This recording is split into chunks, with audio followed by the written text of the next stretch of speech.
Well, it's always a long road to get all the way out to the LA area from North Carolina for racing teams. Maybe not so much in iRacing in the virtual world, but it has been a long road for those in the Florida State Builders Area Pro Series. 16 rounds in and just one to go for the championship. And after tonight, we're going to eliminate 4 of our 8 remaining competitors in the playoffs and send 4 more off to the Windy City in Chicago at the other end of Route 66. And that's where we'll decide our season champion. Kyle Heyer joined by Connor Horn and Hunter Sleppy tonight. Connor, welcome. Very excited to be back here. This racetrack has put on phenomenal racing all week long, and tonight will be no exception with the high power and low downforce of this B-Series class car. I'm especially happy because I won Monday night. I wouldn't be as happy if I didn't win Monday night or make it into the Final Four. But either way, it's going to be a fun race. It was a very interesting race Monday night with everyone fighting for the top line. Saw a little bit of that Tuesday night in the truck series, but not as severe. We saw a very high fall off with the trucks, which are not what we're accustomed to. And we saw a driver get their way into the next round into a Final Four. And we should see that tonight. The only series that we have that does not have anyone locked in. Jake Nichols at the top of the leaderboard, all the way back to Clayton Montgomery. Everyone's in play for this Final Four right now, so it should get interesting as we look at the playoff points right now. Jake Nichols would have came in late if he was having a good Road to Pro night, but unfortunately for him, Road to Pro did not go his way. So whether you want to look at it as a silver lining or not, he is in this race. He will start at the very beginning, 31 points above the cut line. James Skylerly, terrible pit strategy 2 weeks ago at Iowa, puts him only 14 above the cut line. Then Furness 6 above, Therian 2 above, and then Beckner is the 1-2 below Therian. They have history from Bristol, if you remember. Brandon Bowie 6 back, and then Matthew Bell, same situation as Monday night. He needs a win to get in. And Clayton Montgomery, as impressive as he's been to make it into the round of 8 with no top 5s all season, his first top 5 of the season is going to have to come today. It's going to have to be in the form of a win, Kyle. Yeah, it's going to have to come in the form of a win. 22 points back from the cut line. A long way to go. Before we get into the racing here tonight, though, an announcement on the Grid Life side of things. We're in a shirt that was made for our event last year at Road America when we were the support series for NASCAR. Grid Life announced today a brand new festival, the Grid Life Summer Apex at Road America, July 26 to 28. Music, motorsports, drifting, everything in one weekend. Really excited about that. So make sure if you're in the Wisconsin or Chicago area, about 2 hours away from you if you're here in the Windy City. So give that a look, summerapex.com. We head down to the racetrack now for qualifying here, Connor. You mentioned it's a must-win for Clayton. For others, maybe not so much, but the pressure is still on because the field size tonight is pretty large, and with a large field comes the chance to get caught up in somebody else's mess, and you certainly cannot afford that if you want to move on to the playoffs. We saw it last week. James Skylerly on the final lap after he pit got caught up in an incident, maybe of his own doing, maybe not. But Matthew Bell was involved as well. I think Montgomery got a piece of it as well. So there's big potential as Jeremy Miller crosses the line, 4th out of 5 to go so far, faster than Brandon Bowie, playoff driver below the cut line. But this is the one constant of the Pro Series. They've had the bigger fields all season long. Tonight and this week is no different. So you're going to have a lot of players tonight that you probably didn't see Monday or Tuesday night for drivers like Nichols, like Matthew Bell, who both ran Monday night with different drivers in the field. So that's something you're going to have to adjust to, and you got to be aware of that. So pressure is on for the playoff competitors. Those in the red are below the cut line coming into the night. Those in the yellow are above it, but nobody is locked in. Now, we're now joined by Hunter Sleppy. Hunter, welcome aboard to Fontana, California and Auto Club Speedway. This racetrack has put on an excellent show all week long, but this series has put on a show all season long, and it's about to reach a crescendo here in a moment's time. So it's like the perfect balance. You have the perfect racetrack and almost the perfect race car to some people's opinion, but yeah, this series has been phenomenal all season long, and it's coming down to crunch time where Jake Nichols is on the, well, he's still got a good points gap, but looking to nag a win here after a rough night tonight. Only 31 above the cutoff line. That's pretty good for him. But yeah, I'm looking at Matthew Bell, Clayton Montgomery. I'm looking to see what they could do differently in this race tonight. If they don't have the pace to do so in the race, might be a different strategy call with 2 tires, although with the track surface like Auto Club, I don't know how well that's going to work out. Yeah, Connor, you mentioned that Clayton Montgomery hasn't even gotten to the top 5 yet this season as Nichols goes to the top of the board. You know, we talked about in the other series this week how you can't just luck your way in to the Final Four. You can scrape your way through to the round of 8, and to get here. But beyond this, you really have to be able to win races. A top 5, even if Montgomery gets one tonight, isn't going to do it. So this is one of those put up or shut up moments for some of those drivers below the cut line. You can't just coast your way in. You have to be able to win a race. And you almost certainly are going to have to win next week in Chicago, so you better start if you haven't yet. Yeah, we saw on Tuesday night, we had drivers rise to the occasion. Joshua Balliet was the one that came to mind. That's probably the best run he had all season in the Truck Series. He came up short, finished in the top 4 position, but it just wasn't enough. That's what a driver like Montgomery, like probably Brandon Bowie and Matthew Bell as well, for example, what they're going to have to do. As Skyly goes 3rd, why start to the top of the board? But as for Montgomery, just like we're talking about Balliet, you got to have your best run of the night the next 2 weeks, the best run of the season the next 2 weeks, or else you have no chance. Everything you've been conserving, you just got to stop conserving. You got to give everything you've got tonight if you're in his position. Also the same for Beckner, who comes in below the cut line. Really, all the guys below the cut line are really going to have to try to have their best run of the season tonight. Yeah, Travis Beckner almost had the job done on Monday. It seemed like, Kyle, that he was just going to drive away from the field. He was the only one able to do so. But unfortunately, that wasn't the case for Beckner with the late race shenanigans, as I like to call it. Just absolute chaos, which I would expect to see tonight, as he's all starting with the shenanigans a bit early. Yeah, Let's warm up the tires, why don't we? Yeah, I guess that's probably a way to do it. I've never seen it done so aggressively, but you got to try everything. And Travis is kind of back against the wall here a little bit with the red number board he's got. He's only 2 points back from the cut line. Wouldn't call this desperation mode, Connor, but he had one kind of, I don't want to say taken from him on Monday, but he got himself in a bad spot after leading a whole bunch of laps. So does he feel like he's owed one? I think he probably thinks so, but I don't think he thinks he's owed one by other drivers. I think a little bit of that was on him. He even said on Monday night that the car just kind of got away from him. You know how next gens are. They kind of just get away from you. I don't believe he was a part of the shenanigans. That was just kind of a racing incident out of turn number 2. The shenanigans got him to 6th place, though, or maybe 5th. I don't know what the official position is because we've had all sorts of appeals in Cup, but that's not the point. The point is that he was the dominant driver on Monday night, didn't get that win. And you could argue Tuesday night he had a shot at the win as well. Antics with Brad Slaughter Jr. came into play. I don't know if the 8th's in the field. He is, as Beckner goes 6th, so who knows if that ignites again. But either way, he's had 2 very fast races, but he hasn't gotten any results to show for it, besides if you want to count Monday night, where he really got through a wreck in the final lap, took luck into that, as he goes 6th. David Weishart, non-playoff driver, still on provisional pole. He had pole on Tuesday night. He probably should have won that race as well. Tuesday night, Weishart was the fastest. He might be the fastest again tonight, as Colin Fambro was also fast Tuesday night. He goes down the back straightaway, and you can see these bumps really affecting these Xfinity Series cars. Well, back to Beckner, you could have argued that last week he had it in the bag. It just pit at the wrong time when the yellow came out, and he just could not get through the field in dirty air. So 3 good races in a row for Beckner. I feel like at some point might be due tonight, as Fambro comes across the stripe to complete his lap. P20. Bryce Senesac across the stripe. We'll have an onboard camera with him, only 30th quick though. So we got Senesac, Delonte Ballard, and Justin Munsell with onboard cameras, as well as Travis Beckner, I believe. Now Beckner has disappeared from the cameras there tonight, so we'll keep our eyes on that. Bronson Stafford just getting lined up to start a lap. John Furness has to put a lap on the board, and he's one of those drivers in the yellow who is above the cut line coming into the night. But with a poor or no qualifying effort, Connor, he would already start below the cut line. Yeah, you don't really want to start the back in one of these races. We saw how that messed with Michael Curran Tuesday night, involved in a lap 2 incident, and the yellow did not come out for it. That put him behind the 8 ball. He finished 8th, Curran did Tuesday night, but it just never worked out for him. He never really had a shot because he pretty much needed the win. So it would be very interesting if Furness isn't able to qualify. He is a former winner here, might be our most recent winner here, if I'm not mistaken. And we've had 4 different races at this track. He's won season 3. Skyler's our most recent winner. He's one of our 4 different winners. And all big names have won here. Cameron Hearn, Alan Elwood, John Furness, and Scioli. So we might see a 5th different winner, but we have plenty of repeat winners. Plenty of winners already at this track trying to repeat. So speaking of big names, I don't see Clay Montgomery at all. I do not. No, you're right about that. Not here. And that effectively would be a forfeit, but it was going to be a long shot anyway. But, you know, Connor, are there any parallels between this racetrack and where we're racing next week? I think the parallel I would draw is the multi-groove racing, even though the tracks are very different shapes and you race them very differently. I think there's some inherent knowledge and the aggression and that sort of thing that might transition over to next week.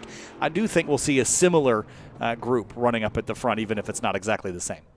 I think the real constant that you can find here are the bumps. The bumps are the one characteristic I think both these tracks have with each other, as well as some multi-groove racing. But those bumps, how you get back on the throttle, how you roll the center of the corner over those bumps, that might translate a little bit from this track to the 1.5 miles in Joliet, Illinois. But these are still pretty different length, pretty different banking as well. So you'll take what you can get as far as getting ready for next week. But you got to make it to next week first as we look at the results.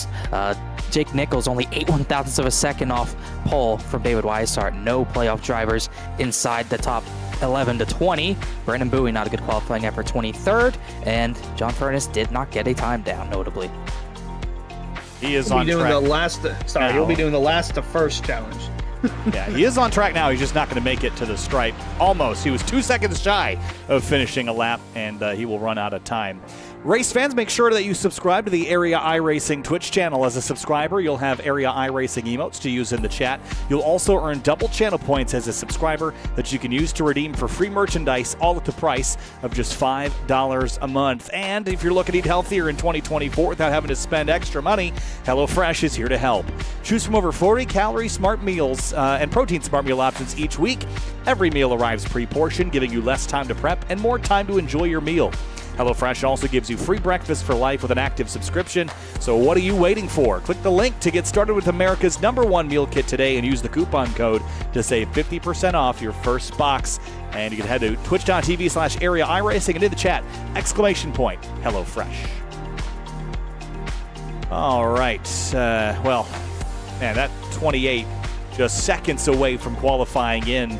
Connor, he will have to start at the tail of the field. How big of a blunder is that to miss finishing a lap by 2 seconds and start 37th in a 100-lap race? I mean, with the pace he has at this track, it's probably like a 25 position difference at least. And this is a race that you really don't want to have that happen. This race historically does not have a lot of cautions. Season 2 had the most cautions, and that was 3. Last season's race had no cautions whatsoever, and that's when Skylerly went to victory lane. So with that history in mind, it's not a great track to do that at. It's not going to be terribly difficult to pass, but like we said, this is the biggest field of the week, and this is probably the worst time to not put a qualifying time down. He was the only one not to put a time down, so like you said, he's starting dead last. Well, here is your field for tonight's race. It is a long way down. David Weishart starts first in the number 33. Jake Nichols rolls off alongside him in that number 73. He's not locked in, but might as well be. He rolls off in second. And then third place, James Scioli. Bad pit strategy 2 weeks ago. He'll start third, trying to right that ship, only 14 above the cut line. Nico Garcia starts fourth. Matthew Bell below the cut line. Needs some help tonight. Starts fifth alongside Ben Pierce with a 65. Good qualifying effort for both those cars. Good qualifying effort for Travis Beckner. I'm sure he wanted better, but he'll still start seventh, 2 below the cut line. Notably 2 positions ahead of Shane Thierian, who he's 2 below currently. Alan Elwood starts 8th. The most recent winner in the series. In 9th place is Shane Thierian in the number 9 car, and Justin Sogak rolls off 10th in the number 88. Number 11 of Greg Mitchell, who had bad luck at Bristol. That's why he's not in the playoffs anymore. He starts 11th. Brody Falliker, who had a good run ripped away from him at Iowa, starts 12th. In 13th place, it's Chris Rabel and his number 29 Ford Mustang. Shane Abbey starts 14th in the number 84. 15th position, the number 60 of Joey Chapman. He had bad luck Tuesday night as well. 16th place, a former winner here, Ryan Hartz. 17th place, Justin Munsell in the number 6 Toyota Supra. Alex Bell starts 18th in the number 15 car. Jordan Martin, usually in iRacing colors, he'll start in the 19th position once he loads in. Jeremy Miller in his 609 Motorsports Matco Tools Supra. I don't think he started in the top 20 lap this season, but he'll start barely in today. 21st place, Colin Fambro in the number 18. Bronson Stafford, 22nd in the 61. One of the furthest starting back playoff drivers in the field, Brandon Bowie, the number 23, starts 23rd. I'm sure he didn't want that. He has work to do alongside Brad Slaughter Jr., who's in the Final Four in the Truck Series. And 25th place, Ed Robertson in the 64 Camaro. Danny Ware starts 26th in the number 49. 27th place will be the 62 of Alex Weaver, sporting Kevin Harvick, Shell Pennzoil colors, starting 27th. Eugenio Alonso starts 28th. 29th place, it's Garrett Grant's number 5. Casey Licata starts 30th in the number 50. 31st place, another 609 car, another Super. Delonte Ballard 31st, Bryce Senesac 32nd. In 33rd place, it's Michael Muhammad returning to the series alongside AJ Roderick, the number 56 Toyota. 35th place will be Steve Durham, a couple teammates on this row. He's 35th, Spencer Brown's 36th, and the last driver in the field starting 37th, playoff driver John Furness. He starts above the cut line, but that number will drop once we take the green flag. That's our 37-car field for tonight. All right, well, I have picked Travis Beckner a couple times this week. It has not worked out, so I'm going to ditch that strategy for tonight.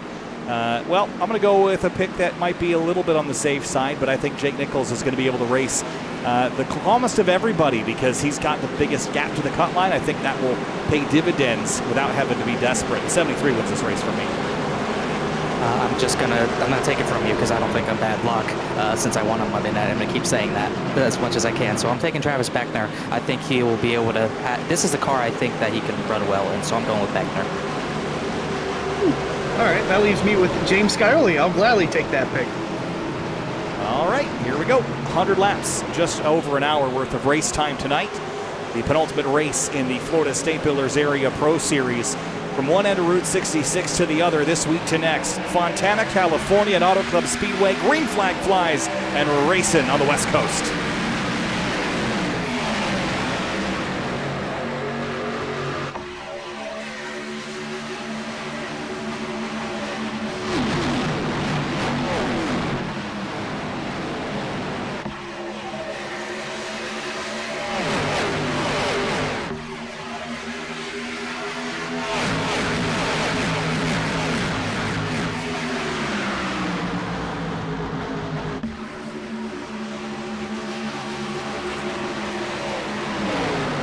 Nearly 4 wide midfield here as Nico Garcia drives up to second place. A bit of bobbling out of turn 4. Cars scatter, but we keep them all in the right direction, at least for now. Got really tight out of 2 with Nichols and Garcia, but I think the 73 is going to take that spot. They're 3x3, much like we saw Tuesday night out of turn number 4. Don't know who hit the wall, but they seem like they got it straightened out and going already as Weishart paints the white line. Jake Nichols goes to the wall, and this is already really tight with Joey Chapman putting Shane Abbey almost in the wall. How about the crossover by Garcia? It looked like Ryan Hartson, the 3, got in the wall there in turn 4 that last time by. Meanwhile, Nico Garcia was just going at it from the get-go as they're still trying to sort themselves out here, Kyle. This is like the... Oh, we're in the bash! That's Danny Ware in the 49, and he's spinning, and the caution. Brandon Bowie's pitting. Brandon Bowie had an issue there somewhere. He's going to pit. We stay green. What if he has a penalty or something? No damage. Yeah, let's go back and see what happened to Danny Ware. He was just loose. Was it all on his own, though? See this in turn number 1, or turn number 3. I'm all over the place. Oh. How about Michael Muhammad in his return to the series? Bump to the 49, puts him in the wall. And then what happened to the 23? He just hits pit road. Huh. I feel like it's hard to get a jumped restart penalty, but I don't know what other penalty you'd get. Passing under to the inside, maybe. Maybe he thought the yellow was about to come out and he was going to hit pit road early to try and break that strategy, but I don't even think he stopped. I think he just drove through. Yeah, that's a weird one for sure. That was a 28 of John Furness, and all that early chaos, he's driven up to 22nd place, so his progress has been brisk. And the less time you spend back here, the better, Connor. Yeah, I would think so for sure. You want to make up as much time as you can, but you don't want to make up too much time too quickly. And what I mean by that is you could get up to the top 20, maybe top 15 pretty quickly, but you don't want to wear your tires off too early. And you might start going back to where you came from if Furness wears his tires off too early. So you got to be careful of doing that, but he's doing a good job so far. As Bowie has rejoined, he's still on track. He's 37th, but very far back. And we did get confirmation it was passing to the inside on the start, which is a rare mistake to make on an initial start especially, and it's a costly one for him. And nowhere to go but up from here for Brandon Bowie as Weishart's looking to drive away from the field, looking similar to Monday night with Travis Beckner in pursuit, but now Jake Nichols runs in second, and 7 Scioli's fallen all the way back to 9th. I'm not sure if that's tire preservation or just the rest of the field going at it. And that 73 moving forward here. Nico Garcia has also had a pretty good start. He's looking a little ragged, though, racing with these guys up here. And Ben Pearson, the 65, a very nice qualifying effort for him, as we pointed out. After that session, he's going to be immediately on the top groove here, Connor. Is there enough rubber up here to support this? Crash! Look at the car flipping. It's Justin Anna Sogak in turn number 1. He went end over end. I don't know who else is involved. I think Fambro and Slaughter. I think playoff drivers got through, but the 88 went flying in the air. Wow. That's Big a car crash. that's ready for the dump. And, oh, man. Oh, wow. Zenesac. Goodness. I think really the only one at risk was Furness playoff-wise. I think he's through. He might have been, he's right behind it. Let's see how this happened. So Brad Market replay, an early workout. Oh, 4 wide by Slaughter.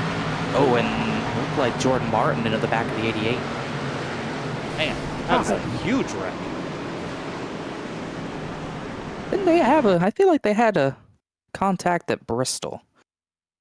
Going back, watch the 38.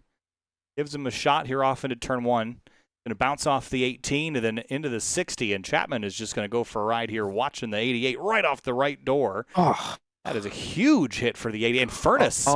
Did Furness he- get damage out of that? I think he barely got through. Car looks clean live. But it's almost like we saw this in real life in the Cup Series, Hunter, with Joey Logano, John Hunter Nemechek. When you're right tucked up behind someone, you've got to be ready for them to hit the brakes or lift for the corner. It didn't seem like Martin was ready for that. Wow, Furness just got through there, I think. Bronson Stafford just had to hit the brakes. Watch Senesac's view of this.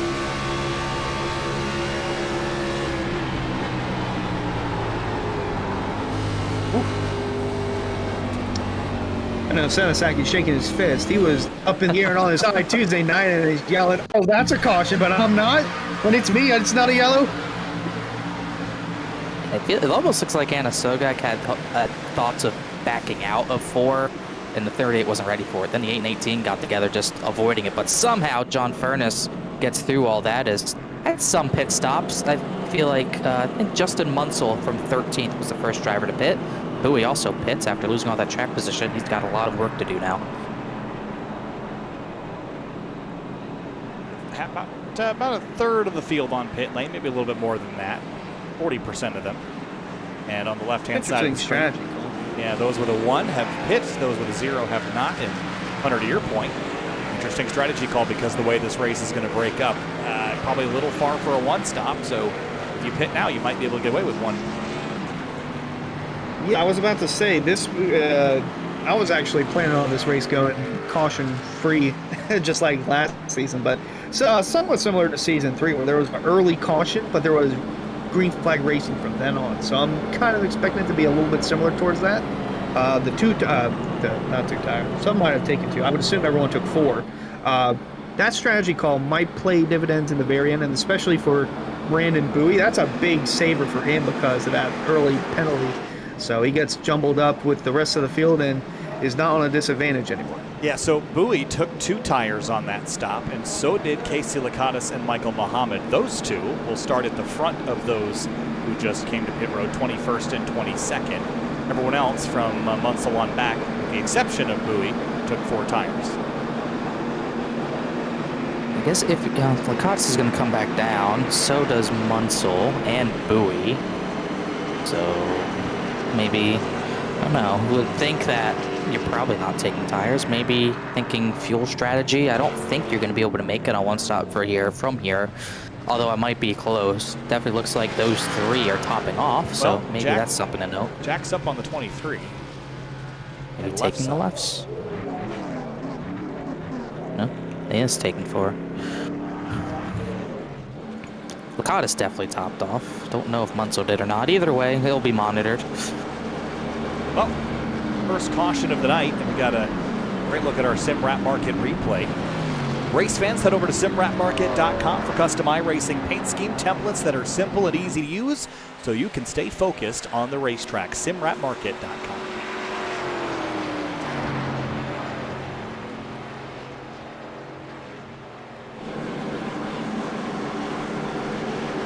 been great for Danny Ware, too. He got put in the wall by the 77, lost a lot of time, but might have kept him out of that big crash with the 88, so he'll be able to recover. As Weishart probably feels like he was owed one from 2 weeks ago, Tuesday night at Iowa, and also this Tuesday, where he led the most laps at Auto Club in the Truck Series and lost, so he's looking for redemption as well. Yeah, 2 cars out so far, Joey Chapman and Justin Sogak from that big crash on lap number 6. We'll restart with about 91 laps to go in this 100-lap race. David Weishart is your control car. We're back underway, and a big checkup on the outside. That was Miller, who immediately pulled out. We saw that a lot Tuesday night, a lot of stack-ups on the restart. Matthew Bell's going to get second from Jake Nichols because of whatever happened there, as we're looking at John Furness move through the field early on again. Trying to get that outside lane rolling. Seemed like it was the lane to be in on the initial start, and looks like it's the same lane to be in now as Matthew Bell is in second. That's crucial for him. He's in a scenario where he could make it in without the need of a win, but certainly the win would definitely help, as actually he's 12 back, so he does need that win, but second so far, pretty good for the 43. Travis Beckner up to 6th place here. Jake Nichols will slot in behind Matthew Bell, and they're still 2 and 3 wide with the rest of the field. I think if this race does get past first 15 or 20 laps of a run, though, Connor, we could see, like we saw last season, a well, I guess restart flag to checkered flag race under green. If this race spreads out, I don't think we'll see any more issues after that. It just tends to be one of those places. So that will change the strategy in a big way. And so I'd be getting spots as quickly as I can, because they get progressively harder to steal back later in the night. We're going to see that become probably an issue. That was the issue the previous 2 nights here. Just getting that long run in was impossible on Monday and Tuesday. We just never really got to that point. Have not seen a green flag pit stop all week. So this would be the series to do it, as we've seen so much this season. Clean racing, not a great start, but a product of the track. And if these drivers can get the cars under them and get a little more spread out, we will see that green flag action, I think, as more and more drivers get spread out. As a battle for the lead, Matthew Bell's looking for it on the inside from David Weishart. Trying with that outside lane, keeping the 33 of Weishart in front for now. They're almost dead, even in the middle of 3 and 4. Jake Nichols on the coattails of this, watching this one all play out.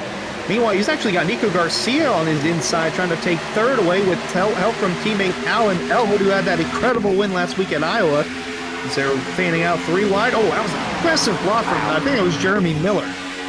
Yeah, a lot of the straightaways become kind of a battleground here, because you're all fighting for the outside lane generally. And then you got some people that feel like they can just drive to the bottom and take some spots the short way around. So it gets very aggressive on the front and back stretch as drivers file in and out of traffic here, depending on if they want clear air or if they want to follow the leader. And speaking of follow the leader, we have a new leader. Matthew Bell cleared the 33 of Weishart. He should get a bonus point for leading a lap, barring a big run from the 33, but that really shifts the cut line with him leading this race. It puts Beckner 1 back. It puts Therian only 1 to the good. It puts Furness 1 back. We were talking about earlier in pre-race, if we get a different winner, everything's out the window. Throw the notebook out the window for all I care. It really shakes things up with the 43 leading his first lap. A very crucial bonus point there for the 43 of Matthew Bell. That could change the outlook of the playoffs as you look at the current standings on the bottom right. Meanwhile, battle for second and third still going on, as Nico Garcia is getting a tap from teammate Alan Elwood down the backstretch. Almost going to have enough to send underneath the 33 of Weishart, but to no avail, and we'll try and complete the pass on Jake Nichols and secure third. I think Miller and Furness had a little slight bit of contact, but it was nothing severe. They're racing so hard back here. Another thing we've seen all week long, just the midfield is the craziest part of the entire field on restarts, Kyle. Yeah, Furness is past the worst of it now, but this is the area I was worried about when he started at the tail of the field. If you get caught up in any incident here, there's almost nowhere to go. This racetrack feels like a mile wide, but it gets very narrow on corner exit. Look at the 09 almost getting tagged from the 38 of Jordan Martin, that off into turn 3. Very tight 3 wide between the 29, the 09, and the 38. The 2 gets tapped. Uh-oh.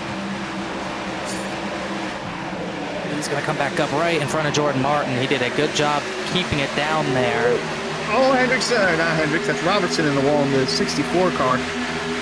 They were checking up from that, and one of Durham got a little bit too high, had to force him up, and into the wall he went. pretty tight off into turn 1 here. It just shakes up the orders so much.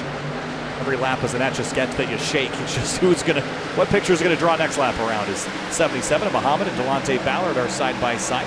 Some continuity issues there for some of these drivers. This is making this a little trickier to follow as well, Connor. Yeah, he's been having issues all night long. It's kind of the theme of his area career, not the internet. The internet aren't really helping him, but here comes Travis Beckner trying to get to the outside. He is to the outside of Nico Garcia, who had a good qualifying run. Stayed top 5 for the first 15 laps, and Beckner's going to relegate him. Beckner in the top 5. Theory and Skyly Furnace all on the line. We're still waiting for Brandon Bowie to climb through the field. We're talking about those incidents in the background. He is still back there behind all that 30th position. Yeah, crazy on board here as Garcia is trying to block that 9 of Tyrion from getting a run on his outside. This is 6th, 7th, and 8th in the back half of the top 10. Slaughter's driven all the way up inside the top 10 in that bright red number 8. He was involved in that caution just a moment ago with Colin Farnborough just trying to check up and avoid things. But Kyle, he's made some impressive work to get up inside the top 10. Yeah, the car actually looks pretty good. There was some slight contact between him and the 18, but doesn't seem like it's damaged that car at all, and it's still got speed in it. He's driving up through the field again.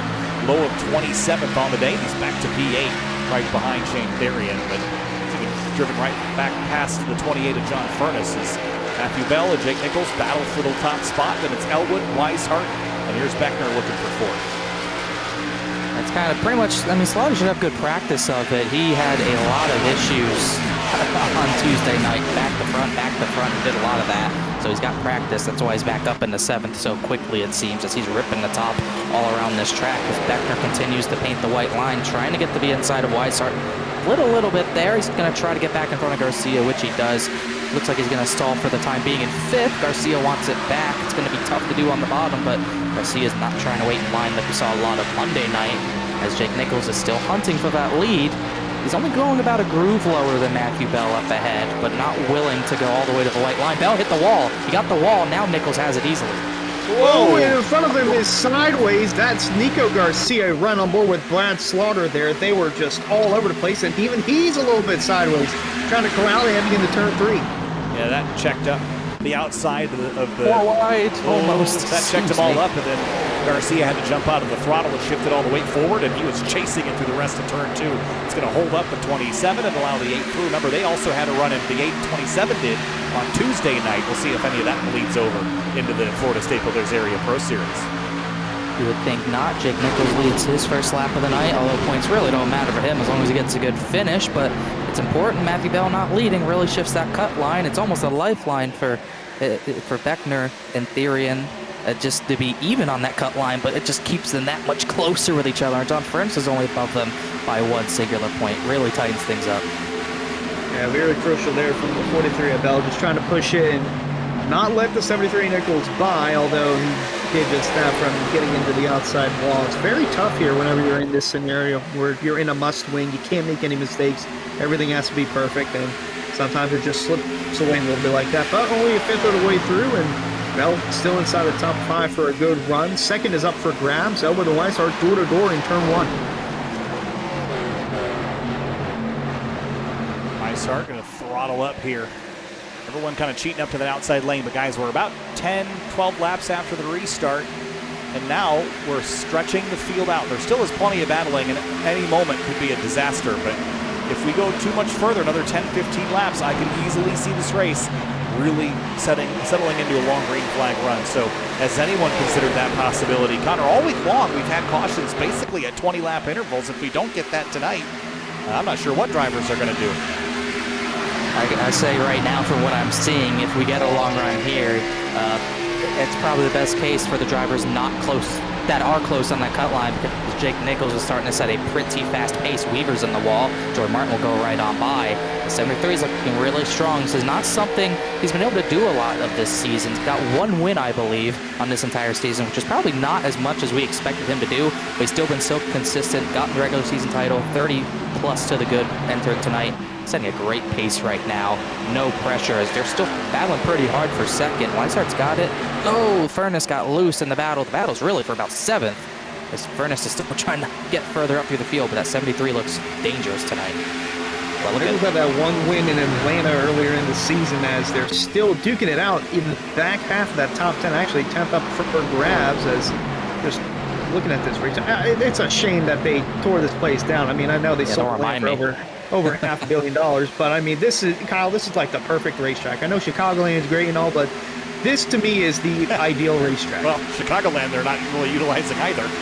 And both of them, let's be fair, both of them have put on their fair share of boring races, but I don't think the track was the problem back then.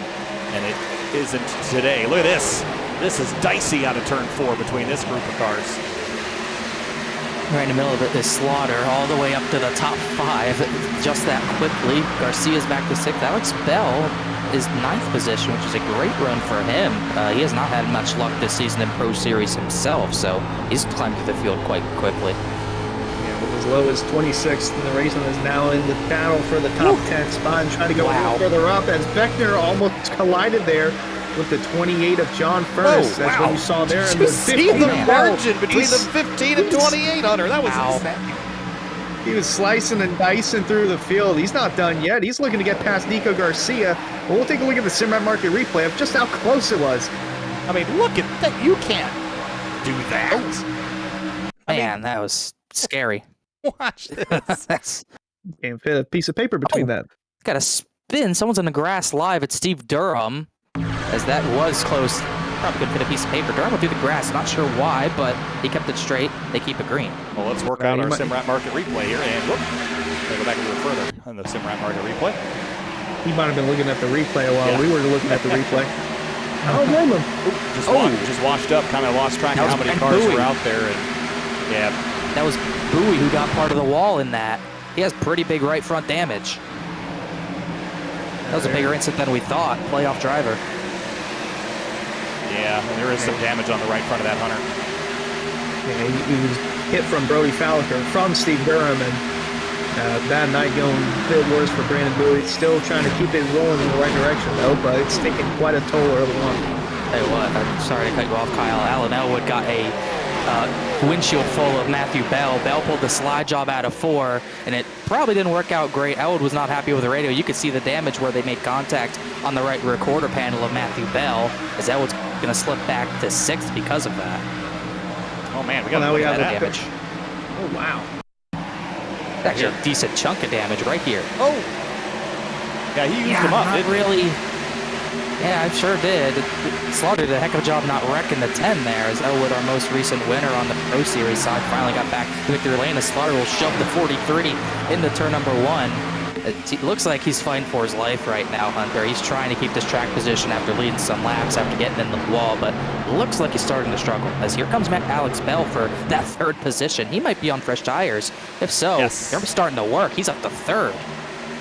Bell went around Bell for 4th on the racetrack there. Bell fell down to 4th. Bell moves up to 3rd. I love saying that. Slaughter just rolls that outside line in the top 5, but he's got Alan Elwood on his inside and a gaggle cart behind him, including a couple playoff drivers. John Furnace, James Skyley, they've cracked the top 10, and they're trying to get closer towards that top 5. Brad Slaughter had that thing halfway hung out of turn 4. On the left-hand side of the screen, you'll see how many laps drivers have on their set of tires, and Alex Bell and Brad Slaughter and Bronson Stafford are the 3 drivers in the top 10 who have slightly fresher tires, and it seems like now it's making a difference. Nico Garcia scrapes the wall there, yeah. And caught a bit of that a little bit too much, but that'll happen at Auto Club whenever you're trying to rip the Larson line, as I like to call it, and you try to leave little to no room between between your car and the outside wall. Words are tough sometimes. They sure are. That a lot too.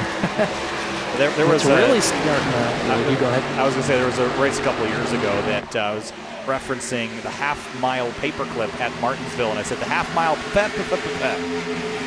that was all that came out. So I totally get it. Battle for 2nd here, Connor. Why Sergeant Bell? Really, why everything's starting to stack up is we're starting to see those fresher tires actually make their mark. Alex Bell is the furthest up on those tires. He's all the way up to 2nd, by far the best run of the season for him currently. I believe Bronson Stafford might be the 2nd driver on new tires. Munsell, we know, definitely took tires. Jordan Martin, now they're all fighting for the top 10. That 15 looks like he might have made a good strategy call here. Stafford is one of them, but the second one on track right now is Brad Slaughter in that 8th. I'll explain why he's been just rolling that outside line. Stafford made his way up here. Jordan Martin's also cracked the top 10, and Justin Munsell is there as well. New tires starting to make their way towards the front. Crash. Caution. Michael Muhammad. Steve. That internet connection. I don't know. Let's see. Oh, this is... Behind Alan Elwood here. And No, that's Danny Ware. Oh, sorry, Who he Danny had Ware. contact with earlier. Oh, man. And now, oh, man. Yeah, he jumped him for sure. That's clear as day. That's Danny Ware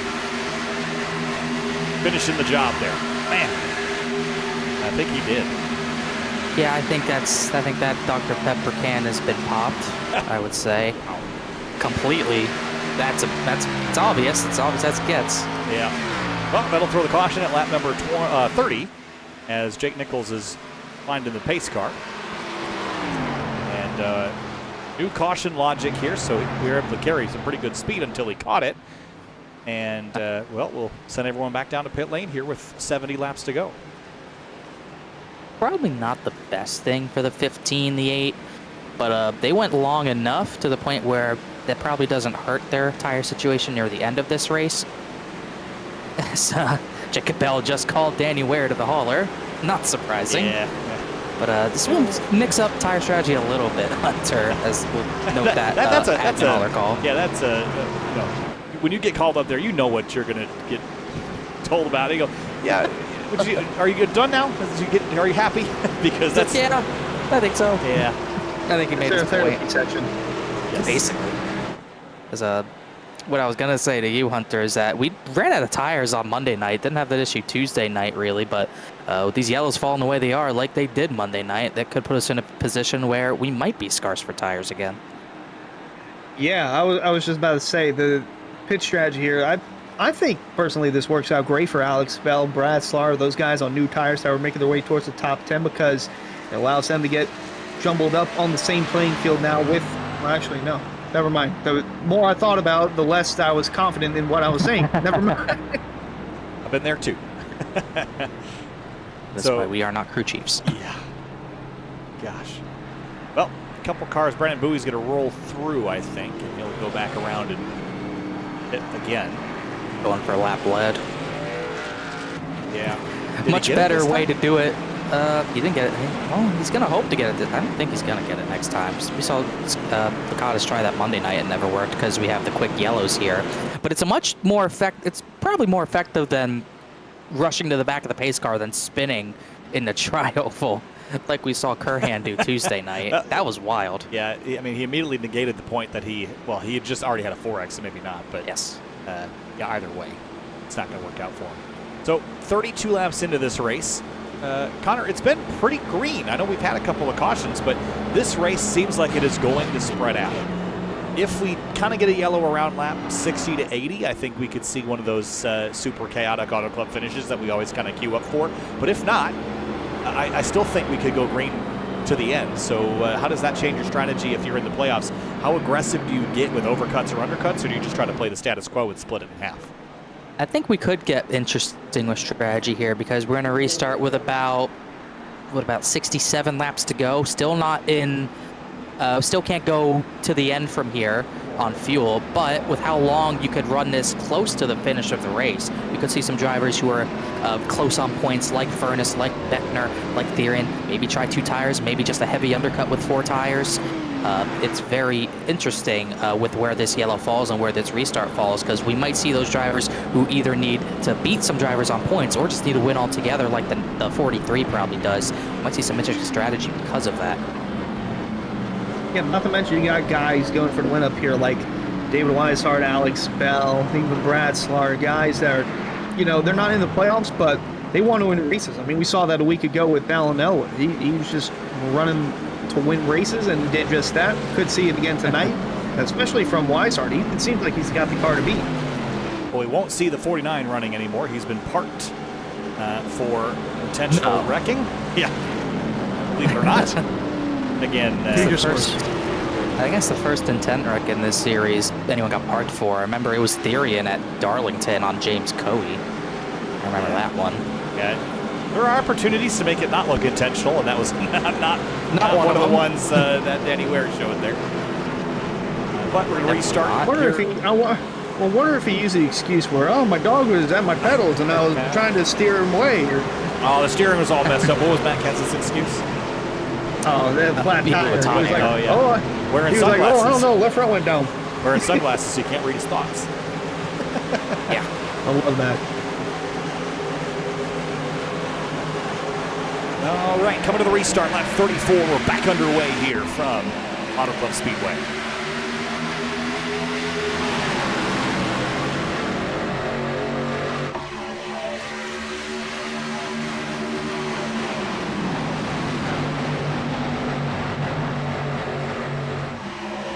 Therian was not happy with Jeremy Miller. He popped out to the outside again, and Therian takes exception to that, but all legal as long as you don't obviously jump it like Bowie did to the inside. All clean at the front. Nichols leads. Weishart and Bell will now battle for second. Oh, slide. Nico Garcia spinning midfield crash. Caution's going to fly once more. That was Alex Weaver, who was unfortunately in the wrong place at the wrong time for that. That was a promising night for Nico, too. He was top 10, running top 5. Let's see what happened here. Ooh, kind of accordion effect there. And along for the ride after that. Just you try so hard to save it, but sometimes you're not capable of it. That overcorrect hits hard. That snap to the right is deadly. And Alex Weaver was right in the path of it here. You see it happening. Hope you can skirt to the outside. It just wasn't possible. Lucky that it was only those two. Yeah, I would say. John Furness, that's another one he was right next to, basically. Look at him. He is right behind Weaver. Right in the middle of that storm. Two of Greg Mitchell got quite the perspective out the windshield as well.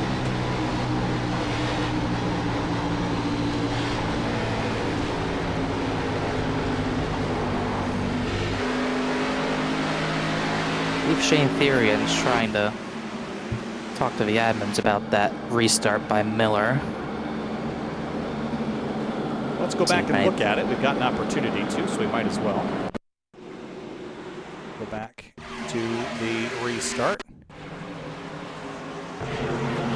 Miller. Oh, yeah, it's looked kind of funky, but it's hard to tell without having the leaders totally in shot. We got to remember, Jake Nichols, you know, Jake Nichols and Jeremy Miller are teammates. They are in the same Discord channel, yeah, so there's a very good chance. Very top left. You know, he doesn't jump the start, but it does look aggressive in a vacuum, right?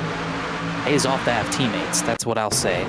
Because they're in the same Discord channel, I think it's pretty obvious the 73 is helping the 30 time it, and that's fully legal. We had questions about that after Talladega in the Cup race. That was not called. I mean, it looks bad from here, but Therian can't see the leader. So, yeah, I don't think that was a jump. It certainly looks. I can see where Therian's coming from his perspective. But issue has been warned. The warning has been issued. See, I did it. Oh man, end of the week, we're getting tired. Warning issued by Jacob Bell. It was a little laid back. It was I think that's car length back. Was it for the layback or for a jump? Because he definitely laid back. I would think the laying back is the issue, but they didn't penalize that in the Cup race at Talladega, so you know, it always pays to have concrete rules. Yeah, I think the laying back I can definitely see. I don't know that he jumped it, but warning's not a penalty. Not yet. Drivers will use that up if that's something that you get. He will restart on the. Will he restart? He will restart on the top again. Jeremy Miller restarting 8th, which is one of the best runs of his season. 39th in points, and he's ran every race. Tops give you that 5 mile an hour buffer. You might as well use it, right? I would say so. Only was like that in pit road on iRacing. It's not really the case. They already give you the 5, so that kind of makes it just 5 miles an hour faster. That is true. Trying to look at the points. Not little crazy. I mean, Jake Nichols winning the race is not changing anything, considering his place in the points. So notably, Travis Beckner has fallen back. He was top 5. He's now in 10th. He's a position ahead of Shane Therian in 11th. Really tightens that cut line between those two, but with no new winner from below that cut line. That cut line is 10 between Beckner and Matthew Bell as they run. Even as good as Matthew Bell's ran, we've seen all night long with those points, it's almost going to take a win. Well, I would consider it so far so good for Beckner. -2 heading into the night's race, and Brandon Bowie having misfortune certainly goes in favor for Beckner. Always goes in someone's favor, so still close to halfway, but still a whole lot of racing left to go, Kyle. Yeah, John Furness could change the calculus here a little bit, but... Yes, he will, because that's wrong. Sorry. Yeah, I figured. There we go. 3 points. And we're going to restart lap 38 of 100, and Jake Nichols is off and away, and this time the 30 stays in line, and we'll get restarted here, about 12 laps shy and halfway.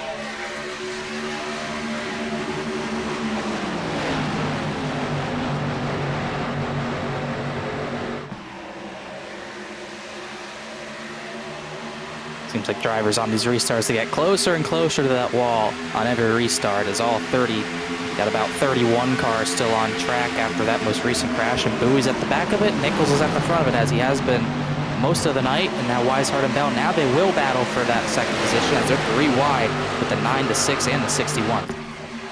There's the NSIM setup there. You see with the 6 of Justin Munsell right in the middle of that hornet's nest that he was a part of in that last caution. Was being used as a ping pong ball, but keeping it straight with a bump from Jordan Martin into turn 1. Scott Bronson Stafford to his inside as he's looking to build that run on the middle lane. Thought he was going to go outside, but right behind him you see playoff driver John Furnish trying to work his way back inside the top 10.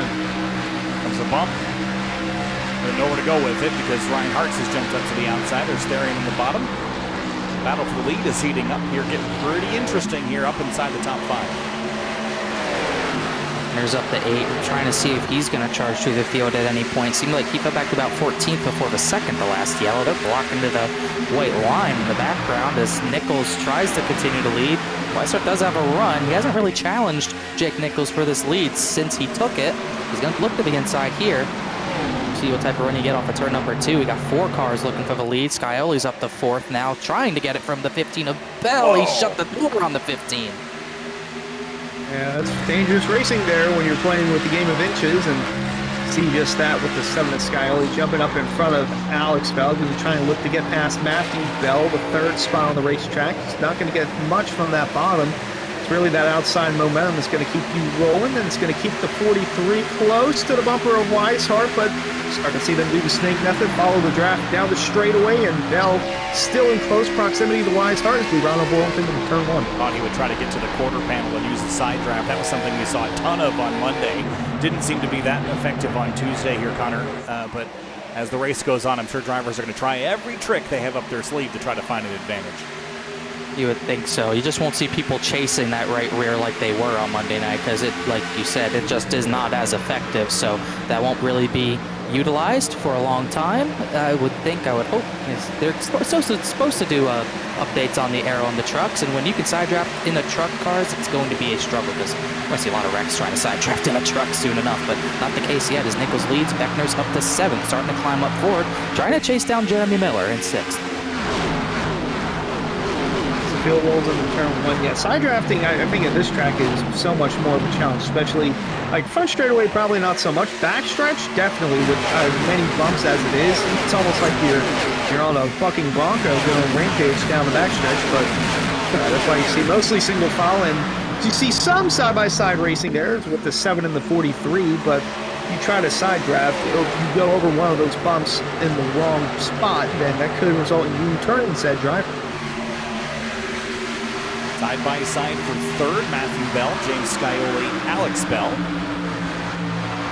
David Weishart is to the tailpipes of the 73, but he's not able to do much with it, so he's going to try the high side here again and build momentum. One thing that we're not seeing is any rubber really building up significantly anywhere because, Connor, they're using the whole track from white line to the wall, and so it's not really going to collect rubber in any particular area, even with temperatures that we're seeing north of 110 degrees.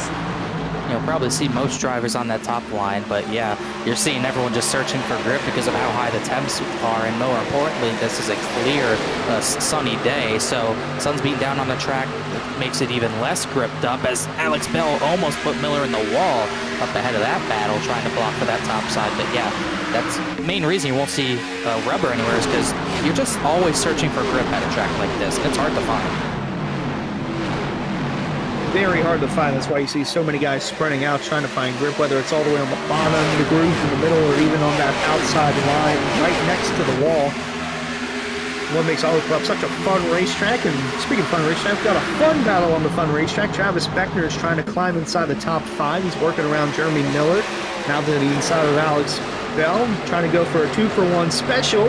Not going to be enough, that outside line. And there comes Jeremy Miller, actually going to... thought he was about to make it 3 wide, but he's going to give Beckner a bump to keep him door to door with the 15. A little bit of a block there to halt the 30's momentum. And Jeremy's going to jump up to the outside lane now as Travis moves forward up as high as he's run all day in that 27 car. As we keep an eye on that cut line, it's very tight between him and Shane Therian, and they're running 5th and 8th right now on the racetrack. And John Furness needs to get going. Crash behind him. Car spun, and there's several cars in it. Ben Pierce, Bowie's in there. Bowie, Eugenio Alonso, and Casey Lacatas.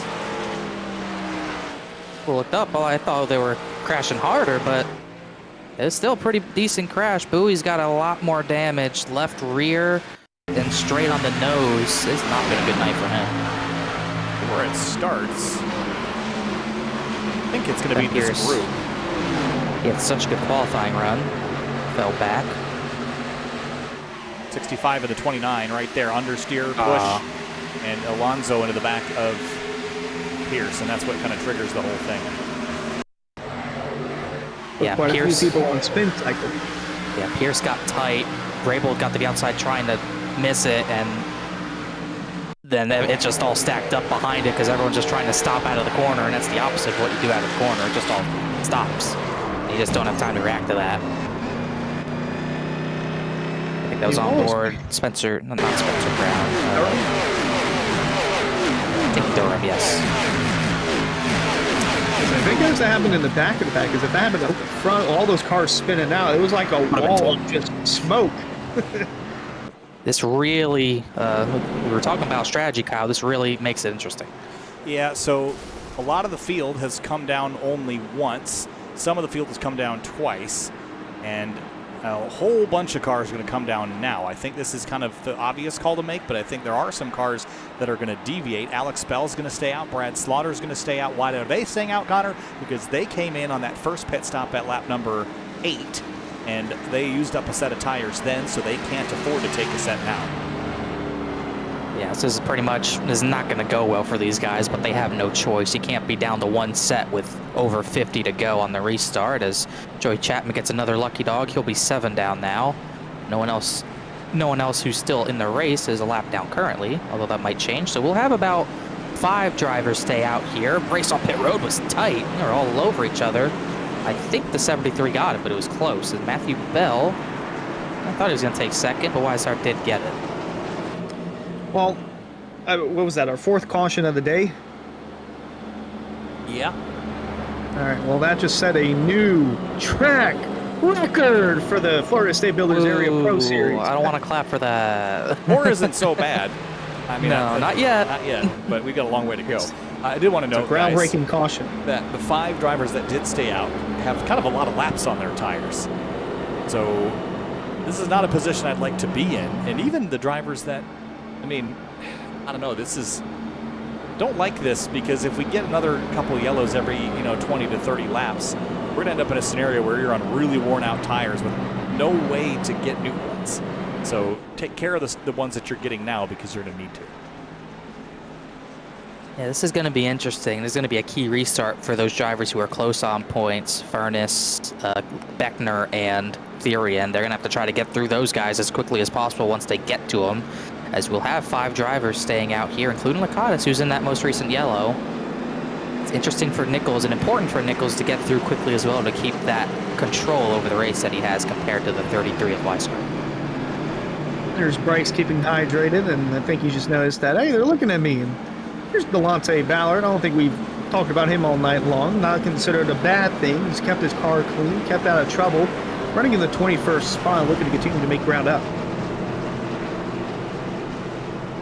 Justin Munsell, he's getting set up for the restart here in a moment from third place on those older tires. That's going to be quite an interesting restart for him. Ernest and Therian. That's a driver not on the racetrack. No. He was on Monday. Yeah. I'm not even looking. Oh. I'm looking at the points. I didn't even know you were showing me. I was really hoping to catch you in a moment where you were staring at the screen because it would have been very funny. But cameras are always rolling. Cameras Yes, they are always rolling, but I can't always go back to them. So that would be game changing if you could. Yeah, there is actually a replay function in OBS that would allow me to replay stuff on Zoom, but I don't know if I want to wield that power. I think it's best if we just leave that untouched. The last Infinity Stone. Yes. Along with split concerned. screen iRacing, it's not worth the time, money, or investment. Sorry, guys. But I already got 2 computers in here. I don't need a third. Green flag. Ooh, wheel spin from Lakatos really stacked things up. Scioli got to the outside. 73 is already up into the battle for 4th. Definitely got the best restart. Matthew Bell might be 2nd on fresh tires. Yeah, look at the 43 work his way to the bottom there and might clear the 61 before they get to turn the backstretch as Furness was really sideways there in the back. Going to get a bump from Jeremy Miller. So multiple rows of 3 wide, almost 4 wide there as Licata still falls to the back. That's a tough scenario to be in right now. You know this isn't going to work. You didn't do this because you thought it was going to be fast. You did this to conserve. So there is some utility maybe in just sliding your way to the back without making any drama and just kind of waiting for the next yellow because you don't want to be the yellow, Connor. As the battle for the lead is on here, Jake Nichols takes it away. Nichols takes it. Matthew Bell wants it back, but he's going to have to get through Bell first. Alex Bell, that is. 15 chomp the nose. I thought I saw a spin in the background. It might have been, I don't know, someone's blinking badly, so I don't know if it was a real spin as Nichols will break the draft. Matthew Bell back up to 2nd. They're working their way 3 wide down the backstretch there. Fern is still working on his way through the top 10, running in the 8th spot right now, but still in a hornet's nest up there with Beckner just in front of him as Slaughter is going to go to the outside by the 7 of Scioli. He's in the top 5 now. Ryan Arts, he got into the wall very early on in this race, running inside the top 10. Keep it a good run going in turn 1. Believe it or not, we just crossed halfway. About 35 minutes of racing left to go. Matthew Bell was hung out halfway to town, and he'll collect it back up. Brad Slaughter's going to bounce off the wall, and there goes Ryan Hartz all the way onto the apron.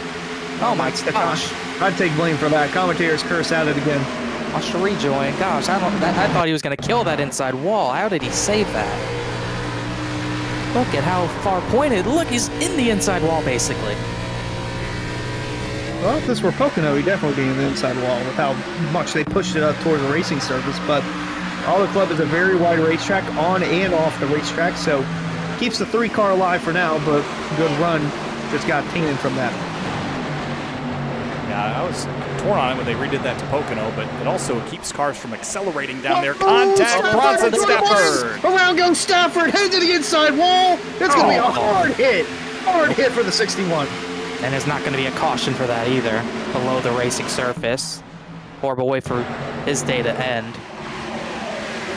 Just in a bad spot there.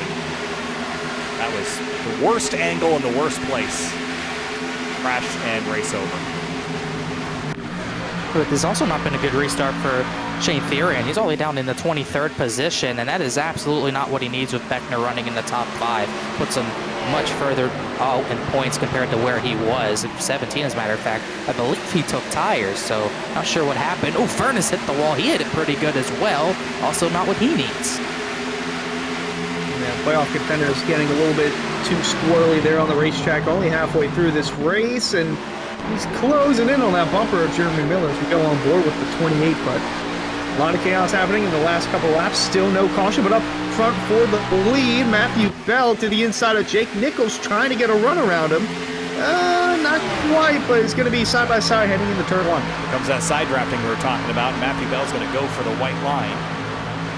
Maybe try to clear himself up, but that outside is just so much faster.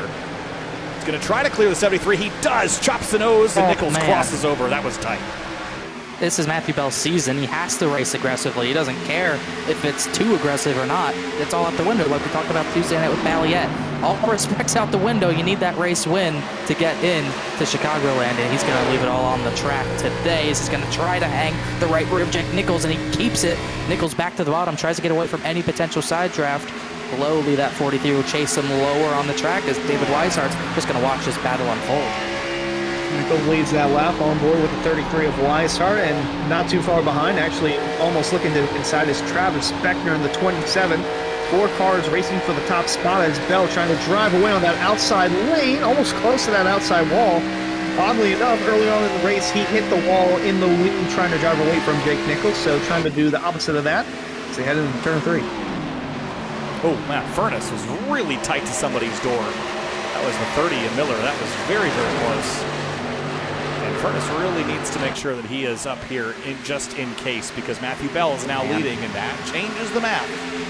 Just 3 points above Travis Beckner. Yeah, not what he needs whatsoever. This puts Theron in a horrible spot regardless. I mean, his running back there doesn't even matter, but we'll see if he can get his way back through the field as we're flirting 4 wide for the lead. Not quite all on top of each other, as I can only imagine John Furness probably not, Ballard in the wall, probably not happy with battling Miller, but that 30 is probably his best run of the season so far in 6th. But Furness with that right front damage, he might start to struggle because that fender's pretty pushed in. That's the beauty about it, 4 different lanes being used, and that's about half of the lanes that you can use in the middle of the turns from the top 4 drivers in the running order. So Bell trying to drive away now from the 73 once more. Weishart closes in on the bumper. Beckner to the bumper of Weishart as well, and Scioli's cracked the top 5 and is just watching this battle unfold in front of him in the middle of 1 and 2. Oh, big sideways slide for Matthew Bell. Kept his foot in it, but it's not going to prevent the 73 from getting a run. Yeah, if you want to be fast on the long run, cannot have that happen. If you slide the rears like that, that's going to be deadly for the long run. You're going to be blowing a right rear tire at that rate. He's going to fight back on the high line, but cannot have more slides like that because you're going to start sliding up into the outside wall as well. As I'm sure Nichols is frustrated. He wants to clean air and just pull away on the long run, but that won't be the case. As we'll see if Weishart wants the top line. They're going to block for second, the 73 up the track to protect. And out the back of Weishart's car, you see Beckner to the inside with Scioli still closing in, but just watching this battle as it unfolds because of how close these guys are racing to each other. Don't want to get involved in this as well, they're almost scraping the wall back there too. That's Jeremy Miller and Shane Abbey not too far behind from this as Nichols pokes his nose out and heads back into turn 3. By the way, quick to note, Kyle, is Therian's issues are internet related. He's dropped down the order. His quality's at 50 currently. He's had to drop back to stay out of everyone's way. This is killing his chances. That's not the kind of time.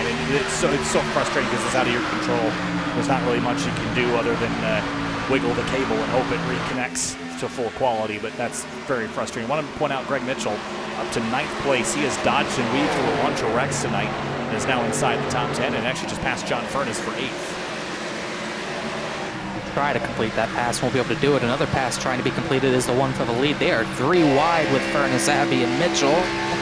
As they sort that out, the battle for the lead's about to change hands again between Jake Nichols and Matthew Bell. I think Weishart and Beckner are a little faster than these two at this point, but passing's much harder to do when they're side by side, 2 by 2 ahead of you. Bell's going to give a massive push to the 73 and Nichols, so Nichols will lead this lap. Weishart still giving that push to Bell down the front stretch. Beckner closing in door to door for 3rd, and now he's going to send it into turn 1, trying to take the lead away from Nichols. And Beckner hasn't yet led a lap. That'd be a pretty critical point in the battle against the 28. And big defensive line there from the 73 on the backstretch. I thought Weishart was going to stick it 3 wide middle. It wasn't the case. Bell might have tapped the wall on entry, but I think that short run pace is starting to go away, and the long run pace might struggle on the Matthew Bell machine as he's going to look to get the run off of Beckner. Beckner shuts the door. He looks for the crossover, but I think he lifted a little too much. Weishart's just going to gang up on the 43, go to the outside, and Travis Beckner climbing closer to that battle for the top spot. Beckner riding the momentum into turn 1. Going to go a little bit lower than the 73, but can't get too low. Still has Matthew Bell to the inside, almost 3 wide for the lead. Beckner going to try and get alongside the 73 down the backstretch. Nichols out of lift a little bit from that turn, but Beckner going to settle in line and try to eye him up in turn 3. There's a grin on his face. Here he goes to the bottom. Came in under the cut line and could race his way to the lead with 40 laps to go, and they're ticking down pretty quickly right now as we get deeper and deeper into this race. Scioli just slammed the door shut on Matthew Bell.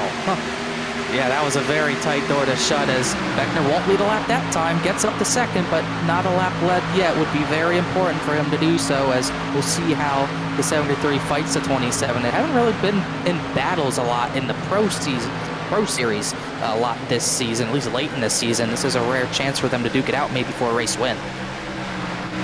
Beckner going to let the 73 go that time down the backstretch. Couldn't quite get a strong enough run to his quarter panel. Weishart still in pursuit, trying to close in on Beckner. Meanwhile, the 43 Matthew Bell, they're all the way on the outside. He's fallen to the 5th spot. He's just trying to hold on to what he can. Beckner still can't get alongside Jake Nichols. That might put him at a disadvantage down the front stretch as the guys snake on down. Kane Therian in that number 9. Is going to be in a bad spot because if we don't get a caution, Connor, the chances of him making up any of these spots is pretty much nothing. And it's not really, it's weird because iRacing servers have been a little odd. Alex Bell is lagged out of the server as well, which is a shame, but we heard from him it's been storms in his area, so maybe the same for Therian, not quite sure. But either way, worst time of the season for him to do so because he was running decently enough where he was in a point battle for that final position within the cut line, but like you said, without a yellow, looks very scarce. But it's going to be close. We might still have another pit stop to go, but we just don't know yet. As the battle for third, we'll see if it's a battle. Weishart gives the outside to Scioli. The real battle's for the lead. And the top 4 all within half a second of each other as they file into turn 1. You see the 7 of Scioli drop all the way down to the bottom, trying to find a way around the 33 of Weishart. Can't get around him to do so. Beckner going to be flirting with that wall. That does swerve to avoid it, and that's going to allow the 33 of Weishart to close in. Maybe give him a bump, maybe make a move to the inside. Just going to keep his nose tucked into turn 3.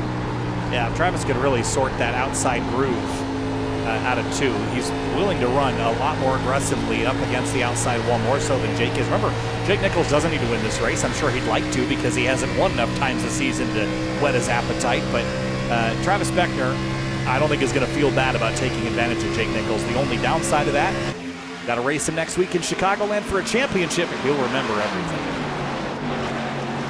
He will most certainly remember everything. There's no doubt about that, as we didn't really pay attention a lot because we were paying attention to Ryan Hart's save that took the rear bumper off of Brad Slaughter, killed his speed. So the 8's off track as well, which we didn't note. So he's out of this race. As looks like Nichols is starting to have that long run pace, maybe enough to get away from the 27. They raced hard Monday night. They're going to race hard again Thursday night, but it looks like Beckner's getting really tight off the corner. Here comes Scioli for second. Scioli's been slowly and methodically working his way through the top 10 and the top 5. Now trying to get clear a second, but Weishart going to give a little bit of momentum to the 7. Heading into turn 1, might have enough to clear the 28 of Beckner. Don't count out the 7 of Scioli just yet. Oh, watch Weishart. He's loose, and Beckner's right on the tailpipes out of turn 2, and that's going to cost both of them some time. He seemed pretty content with riding behind the 33 at this point in the run, though, as we're starting to get to that point where we are getting spread out. We are seeing the long run start to come into play. You've yet to see the 73 move down the track. He's running that middle line almost exclusively. No one else is really running it at the front. Scioli's painting that white line while the 73 continues just to run a little higher, get a bigger run out of the corner, and maybe use a little less right front tire. That gap's up to 0.3 of a second, but we'll see if Scioli can chase him down. These were the 2 that battled out at Kansas about 3 weeks ago for the race win. It was Scioli taking the checkered flag that day. Nichols trying to maybe even a score in this playoff run.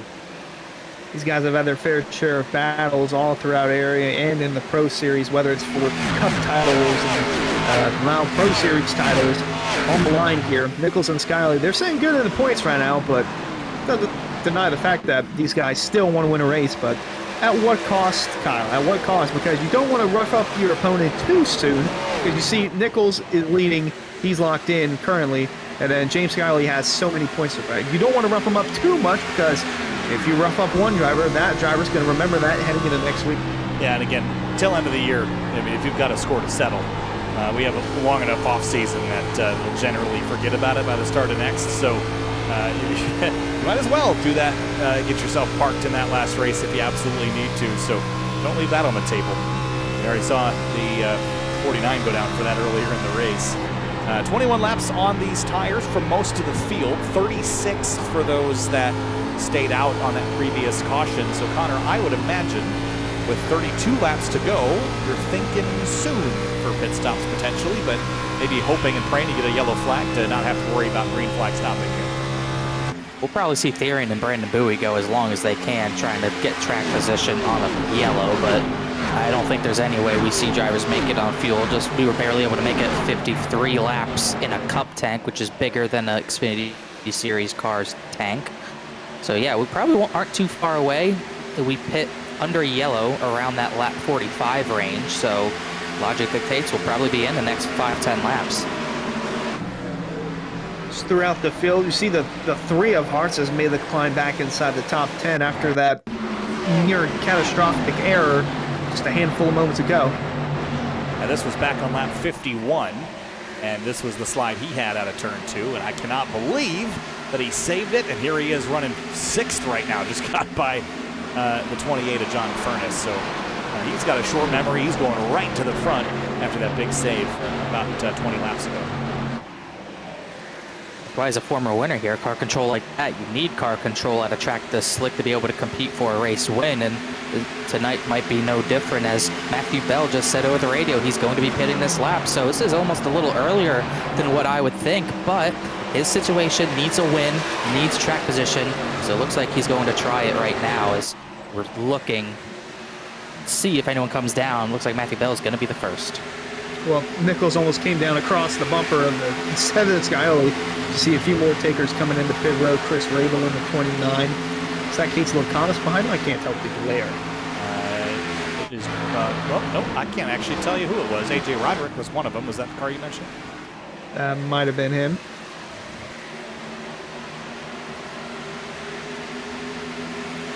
The lead, Nichols and Scioli, very tight nose to tail here. Scioli's kind of wearing out Jake Nichols for the time being. Seems like it. I don't know if Jake Nichols takes it that way, but it certainly seems like they're both content to run different lines, as didn't seem like he got a great of a run off that top side like he usually would. Either way, like I said, these two just running their own lines and making good time while doing so, as the 33 hit the wall last time by out of 4 a little bit as they motor by Matthew Bell just on fresh tires out of pit lane, and he has to make time up quickly. Skyly went for a slide job, hasn't led a lap yet. He'll take an extra bonus point if he can, but Jake Nichols is going to try to take it away from him. Yeah, that last time in 3 and 4, sorry, Kyle, but the 73 ran the bottom. He was keeping note of what the 7 was doing, because he was making up so much ground running that bottom bit. And now we start to see him. Oh, the 9 Ethereum a little bit sideways. Don't know where he went. His internet is finally dropping. So no one else pitting. Clinging to it, but I don't think for much longer. It's really not fair sometimes, is it? His quality is 89, so he's going to stick it out. Yeah, he's on track. Trying to figure out where to go. Yeah, I mean, it's distracting for sure, so he's going to get back rolling. I wanted to point out that Jake Nichols is about to lock up the point for most laps led. I think this time by, well, actually, Skyly's taking the lead back, so if Skyly leads from here to the end, he might be able to take that point back, but again, these two aren't the ones that need him. It's unlikely he will. We'll probably see drivers go along on their set of tires and negate that, although Skyly will finally lead his first lap of the night, so give him the third playoff driver to get a bonus point for a lap led, but another driver who's, as he runs, in a decent point situation where if he would be running even in second, he'd almost certainly be on to Chicagoland. So closing in on 25 to go. Pit stop still on the way for most of these guys as the 7 takes over as the new race leader. Led his first lap of the day just now. Trying to keep the 73 and Nichols at bay, but keep in mind these guys still have to make another set of pit stops. Matthew Bell, the 43 back there, he's a lap down. He just came off pit road. He's done with his pit stops, and look at how fast he is on new tires compared to old tires, as Nichols was a bit sideways there. Yeah, the 43 is going to make up a bunch of ground. I mean, he wasn't in a position to really win the race, so I guess try something a little different. And this race is closer to the end than you think. It's only 18 minutes away from now. We're going to crown a winner for this race, so I don't mind pitting a little early. The fall off is about 2 seconds, Connor. It's definitely the biggest fall off that we've had this week, but it's not catastrophic fall off like we'd see at Darlington. So maybe you can wrestle the tires a little longer. Yeah, we don't want to wait too long, though, or else you'll just won't give yourself enough time, really. You just won't give yourself enough time to make that ground up on fresher tires, so you're just going to have to be very, very careful with how long you want to wait it out. As another pit stop, Weishart from 3rd. He will come down to pit. Jeremy Miller from 10th. He'll be another driver to come down. So the floodgates are starting to open as Matthew Bell seemed to get the jump on everyone else who pit earlier. He should be the leader on that strategy, but he'll need a well-timed yellow to hold on to it, and I'm sure he will be defending fiercely once it cycles out. Yeah, that's the downside of being the first to pit early, especially at a track like this where tire wear is such a key factor. The less laps on your tires, the better, and 7 and 73 right now, they're looking to make their tires last as long as possible as they're nearing the end of this race. 30 laps on this stint, and there are 25 to go. Here we go. Brian Hartson, banned furnace, and speed that ruined Euroshack season. Don't forget about that. Looks like everyone's good. This brought in a lot more drivers. Senesac, Ballard, Alonso, Spencer Brown. On the 73, I kind of want to beat this 7 to pit lane. Just by a lap, not by more. Or race him onto pit lane. And 3, black flag, Brian speeding Hartz. on entry. Such a good run, such good recovery. That's not gonna bode well. That's probably race over. Here, Travis Beckner's in this time by, so he will pit from what is now the 3rd position, responding to Weishart. Top 2 do not come down, so Beckner will get the jump on them. Interestingly enough, that could be enough for him to get ahead of those 2. As long as he doesn't speed on pit road, he'll be fine, but that's unfortunate to see for the 3 of Hartz. I was about to say, with how fast the 3 made up all that ground after nearly wrecking out, I would have considered him the favorite to win had that speeding penalty not deterred him. Off into turn 3, just over 20 laps to go, and traffic approaching from behind and all over the place. If one of these 2 decides to beat the other, and here comes the 7. Pretty important. You don't always see it like that. You don't see the leader have to beat 2nd place to pit lane, but that was the case. He will bring a lot more. Brody Falker, he's having a good run, and he's in. Jordan Martin, Garrett Grant, Shane Abbey.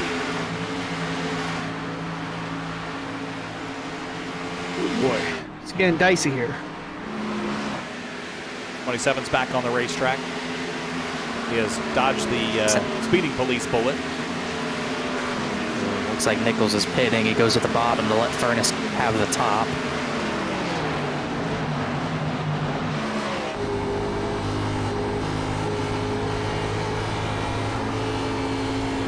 Yeah, here he comes. This is a pretty late braking here. But I gotta get him wowed down. He's really fast, but I think he got it. Spin! Oh, spin right behind him! Colin Elwood! Elwood just spun trying to get on the pit road. I don't think that's going to bring out a caution. He reset, but he reset. Man. He just straight up quit because of it. He was having another top 5 run. Transition. Like it. That's a shame. No fun. No fun to end a race like that. Oh, sir. Jake Nichols is getting his tires, and we'll see. The first car that we should see would be the 43, who's going to blow by the 73. But he's already got 9 laps on his tires. He still has to go 20 more times around. Meanwhile, Brandon Bowie will be the one to take the lead for now. Has had another one pit there. That was Shane Therian, who was way back. Bad the worst for him. Bowie will lead. He'll stretch this out with how poor his race has gone. Elwood said he's had storms rolling in himself, so he had to leave. So a lot of storms affecting a lot of drivers tonight. But Bowie, his case, he's been running so far back, he really has no choice to run this out as long as he can, as Steve Durham's having issues out of 4. I thought he was about to spin, but he kept it straight. The one's having issues as well, as Matthew Bell would cycle out to be the race leader For now. For now. Yeah.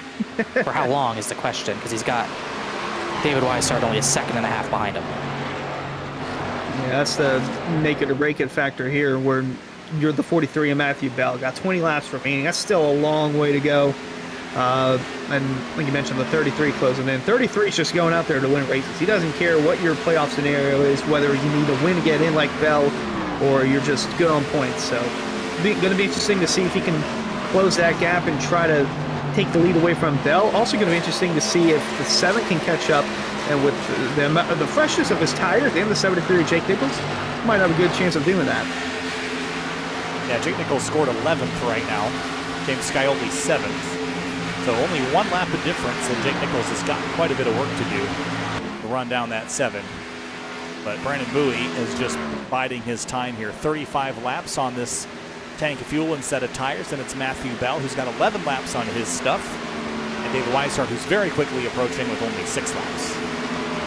And Matthew Bell is going to try everything he can to keep Weishart behind. I'm not sure what he can do. The tire difference is about 0.6 of a second last time by.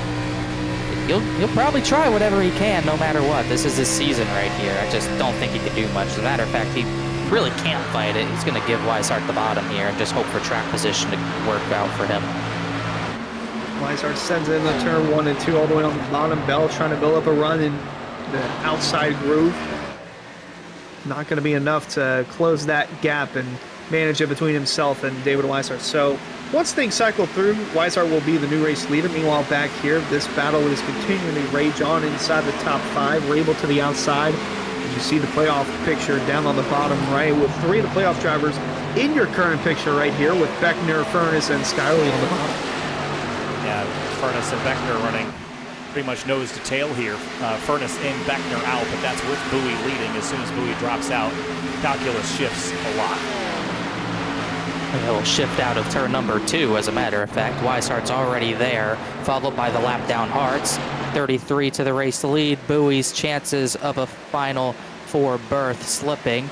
And you see that slip as he still runs second in on 1 point until he pits. Then it will really shift into Travis Beckner's favor as Matthew Bell will take that point away in just a moment. And here comes the 23. Thought he was going to come to pit lane, but he's just that slow on the bottom. Just, yeah. Almost wonder if he's trying to save enough to make it. He ran a 44-second lap last time by. Trying to cling on to something to potentially save the season. A late caution could come out and jumble everything up. Jumbled up was the 09 of Senestac on Tuesday night. Was up in the air on his side. No yellow came out for that. But he's recovered nicely all the way into Thursday's race. Started all the way back in 32nd and is fighting to stay in front of Brody Falker for the 11th spot. So good run for the 09 of Senestac. Yeah, nice job. He's also dodged a couple of bullets tonight. So he started 32nd, but after that, it's been all forwards from there. And he got 6 of our 7 playoff drivers in the race tonight, all there 2nd through 7th. The only problem, Bowie still has to pit, no one else does. And in theory, and obviously with internet issues, computer issues, whatever it is, lap down in 26, needs multiple yellows at this point. We might not even have enough laps left for that to work. Real race for position, Scioli and Beckner, no love lost between these two. They'll race each other pretty hard. We'll see if Beckner maybe wants to work with the 7 to push up to the 33, as he seemed pretty content to bump draft the 7 that time, as they'll look to get closer and closer to Matthew Bell for 2nd. Don't want to be too aggressive when you've only got 2 points separating yourself from making it and not making it. But again, the 23 of Bowie has yet to pit, so that gap might go up a significant amount once he makes his final pit stop. But would expect him to come down pit road unless he really is trying to make it all the way on fuel.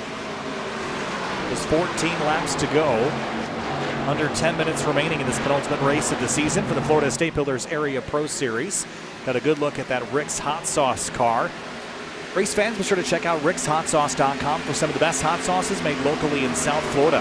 Try the Loxahatchee Classic, Golden Garlic, Palm Beach Pineapple, or South Beach Heat.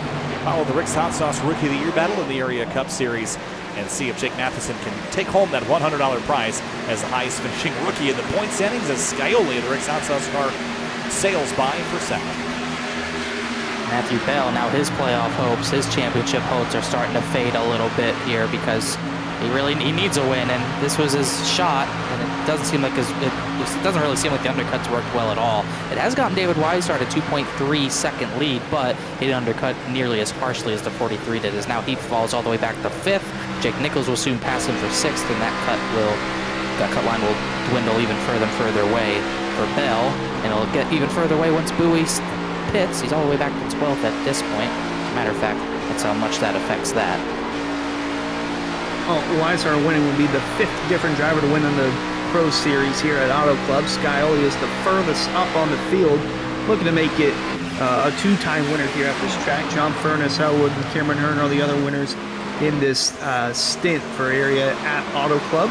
And 2 seconds separating Weishart and Scioli. That gap's starting to diminish a little bit, Kyle. Furness lifted for Jake Nichols.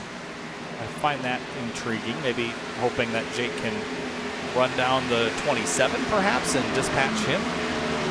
And he's going to. Short-term gain, long-term loss, right? Or short-term loss, long-term gain, maybe. Kind of the same strategy we saw at Darlington in the Cup side. A lot of drivers just letting the drivers on fresh tires go to hope that they battle the guys on older tires and bring them right back into the fight. But it's a much different track to do it at. Darlington, you have a lane and a half to do that. Auto Club, you have, what, 6 lanes, maybe 7. So I don't know how effective that would be doing that here, because don't really get slowed down too much battling side by side here because of all the grooves you have at your disposal. But for Scioli and Nichols, Hunter, it's really a race up to the 33. Yeah, Scioli's starting to diminish that gap a bit more and more as we're nearing 10 laps to go. 1.7 seconds separating Weishart and Scioli. Nichols trying to close in that ground as well with Travis Beckner and John Furness inside the top 5. Matthew Bell just holding his own ground in 6th, just trying to cling on to something that could change his race. And Greg Mitchell, Brody Falker, Senesak and Jeremy Miller battling for 9th, all inside the top 10, having strong runs. 10 laps to go, and you can see the last lap run by the drivers on track. Weishart at a 42.7, Scioli at a 42.2. The gap is just 1 second, so they're going to catch him within the next 3 laps. See Scioli doing a little bit of Indy 500 snaking down the straightaway. Not too much, but just enough to maybe let the 73 know, hey, I am racing you for position. This is not going to be easy for you. Weishart giving it all he's got out of turn number 4. That's how hard he's pushing to keep that lead. You can see that gap coming down pretty quickly as Brandon Bowie has finally brought it down pit lane. He actually goes a lap down, trying to fight for that back, but you can see the difference in times. Weishart at 42.77, Scioli about under 4 tenths faster than that, but Jake Nichols was a 10th faster than the 7 last time by. They might all converge on each other here in a few laps. I think that David Weishart, these guys have been 3 times they have 4 sets of tires. Yeah, I think he'd like a caution because he will get caught. If he were to get a yellow now, at least he'd have a chance. I don't know that he will with this many laps. It's only 8 laps to go, but they're going to chunk this lead away pretty quick. And it's still pretty spread out. That's the main issue. It's what makes it hard to get a yellow here once it does get spread out. It's just been the issue of getting to that point all week long. We finally gotten to that point for the time being, but there's still a pretty decently sized gap behind Jeremy Miller. He runs 9th. A couple of lap cars, Lakatos and Brandon Bowie battling for position at the same time, as the battle for 2nd will turn into the battle for the lead soon enough, and that's heating up even more. Bringing in the 7, the 73, closing in on the 33 in the closing stages of the Florida State Builders Area Pro Series here at Auto Club. Coming to 7 to go this time by. Going to be a 3-car battle for the win as Beckner and company are 2 seconds behind race leader Weishart, but the 7 and 73 are closing in. They might even battle for 2nd here before they get to Weishart. Yeah, this is actually something that Weishart could use, is if these 2 battle amongst themselves, they might get distracted enough that Weishart can run a couple more laps unimpeded. But again, as Connor mentioned, you don't really kill that much time, and here comes a 73. Yeah, they're not going to lose much time battling right now. It's really a matter of they want to be in the line that David Weishart isn't in when they catch David Weishart. So right now Jake Nichols is hoping and betting as Shane Therian leaves the session for good. His championship hopes over. Jake Nichols to the inside, he's really hoping Weishart either gives him a draft or gives him the line once they catch up. But it doesn't matter once they get away from side-by-side. Skyly re-clears the 73. I mean, intriguing seeing how this plays out with Weishart all the way up on the outside, Skyly on the bottom, the 73 and Nichols buying time, maybe potentially getting a run as they're side-by-side for the lead down the backstretch, and the 73 looking all the way low, going to try and make it 3 wide, but 7 going to eye up the 33 once more into turn 3. Weishart's going to have to mirror drive this down here. He's going to chase the 7 down the hill, but he can't hold that lane. The 7. Watch this. Watch Nichols here. He's going to get a big run and go 3 wide. 7 tries to block it. Can't block anything that big, as I don't think Weishart can defend both of them to his inside. They're almost both clear of him into turn number 1. Is this going to be a dogfight for the lead now? Battle for second turns into battle for the lead. Weishart back to third. Nichols going to send it in and clear the 7 of Skyly, but here comes a strong run from the 7 off turn 2. Not going to be enough to close in quite immensely on the 73 of Nichols, but gonna have Weishart giving him a little bit of a momentum push, maybe a tap. Nope, heading into turn 3. The 7 looking low, the 73 trying to block lower. Yeah, Jake's got a 1 lap advantage. I don't believe that that's really enough to make a huge difference, so it's going to come down to the drivers. 4 laps to go, 8 miles left here at Auto Club Speedway. For the 73 of Jake Nichols, man, how many times has he won races in area, but only once in this series this season. I think he feels he's due. Here comes James Skyly back to the bottom, though. Skyler's going to give it everything he's got. We saw at the end of the last long run, yeah, the 73 has a 1 lap advantage, but the 7 was faster long run. The 73 ran that higher line, did not work for him as he breaks the draft again, cuts both lanes off. 7 was faster long run, so we're getting to that point where that might start to matter. Skyler's tires might get a little bit better, and that might be bad for Jake Nichols. Skyly, when he caught the 73 Nichols earlier on, he was using that bottom lane, wasn't running the middle, wasn't running the outside lane. At least yawn that 7 sideways, coming to 3 laps to go. Going to be interesting to see if the 7 goes to the outside at all, or if he continues to try and path him on the bottom.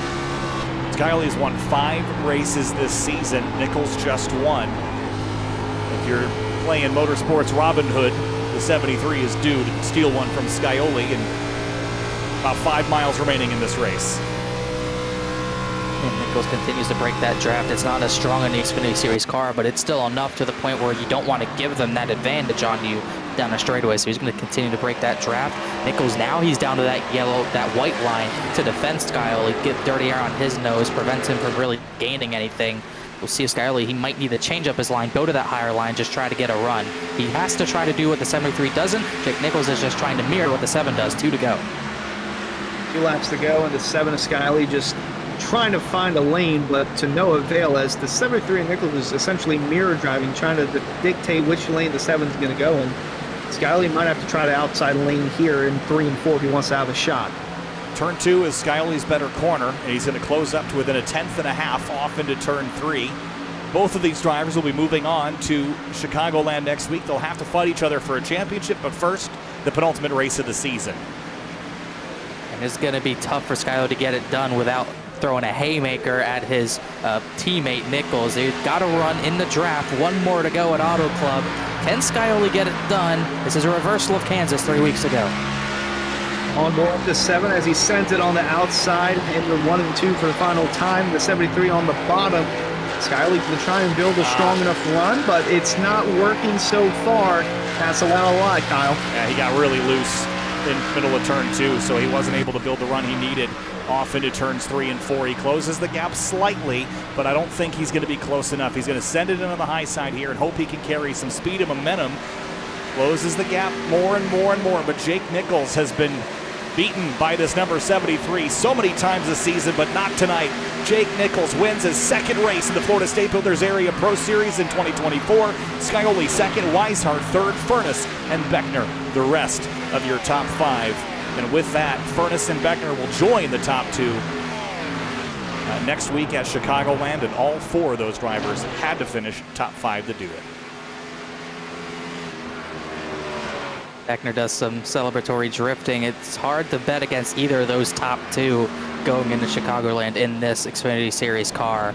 But holy cow, they're incredibly fast. The battle between those 2 is going to be fun next week. And if you throw Furness and Beckner into it, it's going to be a show. Yeah, great win there for the 73 and Nichols. Huge for his confidence and momentum heading into Chicagoland. Led over half of the race here, 55 of 100. And that it could not have been any better for Jake Nichols heading into next week. Yeah, and that couldn't be been any better than me tonight, right? I picked him, started second, led most of the laps and won the race, so I will take those points. And Nichols celebrates on one of the only parts of the speedway that is left, the front straightaway. Burnout's time for Matco Tools Toyota. He'll see if he can do the same next week in the Windy City. Here's a look at your race results. Nichols, Scioli, Weishart, Furness, Beckner, your top 5. How about Greg Mitchell, 6th in that number 2 for Matthew Bell? Too little too late, Connor. A little too late, but had a great run regardless, as did Brody Falliker. He had a top 5 taken away from him at Iowa 2 weeks ago. He gets an 8th here, so that's great for him. And Garrett Grant, a 9th, Bryce Senesac 10th. Good runs for a number of drivers in what had some yellows, but for the most part a clean race. Senesac 10th. Jeremy Miller, I have to believe 11th might be his best run of the season, so he will take that any way he can get it. Hunter, Alonso, Martin, Rabel, Munsell, the top 15. Yeah, good run for all those guys as well. Shane Abbey and Robertson were in a little bit of calamity, but pulled through. So was Colin Fambro. Volante Ballard and Spencer Brown round out the top 20. And looking down the rest of the order, here are 2 of the playoff drivers that will not advance to Chicagoland. Shane Therian, internet-related problems. That stinks because he had such a good run building and could have really mixed up that battle for the last driver to be in. Brandon Bowie also had issues tonight. He will not advance. He came in below the cut line. He will leave that way as well. And then, of course, a shortened race for these drivers here. Brad Slaughter on down. Crash damages for some of them. Justin Sogak out early on lap number 6 for a hellacious crash at turn number 1. That's your results. Let's talk to our third place finisher, David Weishart, tonight in the number 33. David, tonight you led 23 laps. That's nothing to sneeze at, but no championship on the line, so wins are what you're going for. To come up just short. Take us through your night. Yeah, I didn't put in any practice for this race, and I just hopped in here just to have fun. I didn't have a lot of speed in practice, and then I haul off and get the pole. It shocked me just as much as anybody else, but yeah, from there, I mean, it was all just track position. You know, it was really similar to Tuesday night. It was just a lot of fun battling up there with a handful of them guys, just racing it out, racing it clean. And we got green flag pit stops, which was nice. Gave a little strategy to the race, and I seen Bell pit, I think with like 30 to go, and we were running, and it kept getting tighter in 3 and 4. That second to last run, it was so tight in 3 and 4. So I pit, I think with like 25 to go, and came out not that far behind Bell. And the last run, the track flip-flopped. I was plowing tight in 1 and 2, and James and Jake just had that little bit more tire than me. They could save tire better than me anyway, and then just add a long run there. So all in all, it was a fun night. Usually, you know, nobody wants to finish third. They want to win the race, but it was cool to see my 2 team cars there right out my windshield battling for the win. David Weishart, third tonight in the number 33 Matco Tools Chevrolet. David, thanks so much for talking. We'll see you next week. All right, thanks, guys. Thank you. And it was James Scioli that comes up just a little bit short, just behind the 73 car. James, tonight you finished second. You won 5 races and weren't able to get your 6th tonight, but you will advance to Chicagoland, so maybe Jake won the battle, but are you winning the war next week?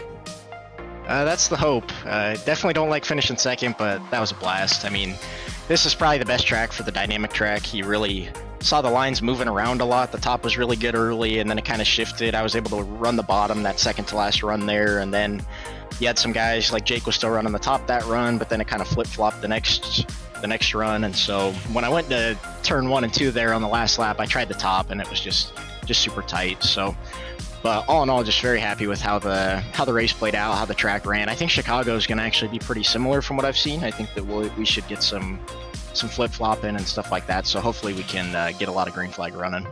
Well, James, it was a great job tonight, and a good, clean battle up there. Fun to watch. Thanks for putting it on. And good luck to you next week in the Windy City, and we'll likely talk to you after, and we'll see how things go. Yeah, thank you guys for capturing our battles like that. That would be a fun one to go back and watch, so I will definitely be doing that. And then big shout out to Rick's Hot Sauce. Haven't got to shout him out as much this year, but Code Skyway will still get you $7 off there. Dandles Candles, Matco Tools, Butt Kicker, and Chris Sports Cards, and DWR. I think that we're pretty close to locking up the team championship as well. So just going to keep this momentum going, and hopefully we can have a fun, clean battle for the championship next week. Us for the top 5 today. I think it's going to be a really good race. So make sure you tune in. Thanks, James. We'll see you next week. Thanks, guys. And Jake Nichols snags his second win of the season, and you had to battle all the way to the checkers effectively. A really fun fight coming back from those pit stops, driving through the field past the number 7, and you win your second race of the season. And it's a really good time to get hot, Jake, with the season finale next week. You're one of the 4 that advances in, and you didn't need to win the race tonight to get there, but you did. This has got to be a great confidence booster heading into the last race of the season. Yeah, car felt great. It changed a lot. I felt like the first run I was really free in 3 and 4, and it just worked to my style. And then the second run it flip-flopped, where 1 and 2 was loose and 3 and 4 was tight, and then the other end of the race it changed again. It was really weird. That doesn't happen very often. I just love this track. I love that I can run up top if I want to. I can run middle. I don't typically put myself on the bottom too much, but it's a fun race. Everyone raced pretty clean, especially where I was. Like, I didn't see anything abnormal. Everything was just very respectful, and it does help that we had more lanes, so you can just run. You can run your own race in this scenario. You know, if you want to get away, you can kind of run the top, or if everyone's running the top, you can run the bottom and be competitive. So great race to everybody. My night wasn't the greatest with Road to Pro and a race before that, but you know, sometimes you got to take some L's to get a W, and we'll take that. Hopefully we can bring that to next week, and both Cup and Xfinity here on Thursdays, and or the Pro Series here on Thursdays, and have a good shot, and maybe maybe win both. Who knows? We'll see, but it should be a good show for all 3 series. There's a lot of competition in all 3 that made the Final 4. Pretty much everyone, I feel like, that made all 4 deserve to be there.